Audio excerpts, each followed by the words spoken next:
Chicken leg piece fry எப்படி செய்யலாம் பார்க்கலாம் வாங்க. அதுக்கு 2 லெக் பீஸ் எடுத்து வச்சுருக்கேன். இந்த மாதிரி ஸ்லைஸ் போட்டு 2 லெக் பீஸ் இருக்குது. இப்போ வந்து தயிர் 2 ஸ்பூன் எடுத்து தயிர் ஊற்றிக்கலாம். 1 ஸ்பூன் மஞ்சள் பொடி போட்டுக்கிறேன்.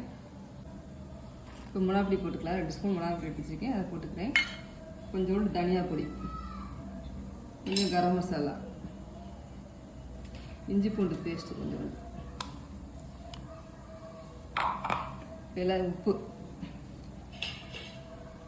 தேவையான உப்பு போட்டுக்கோங்க. எல்லாத்தையும் மிக்ஸ் பண்ணிக்கலாம். பைண்டிங்காக இப்போ கொஞ்சம் கார்ன்ஃப்ளவர் மாவு தூவி அதை பரட்டி எடுத்து வச்சிடுறேன். இப்போ மசாலாம் தடவியாச்சு. இது அப்படியே ஊறட்டும்.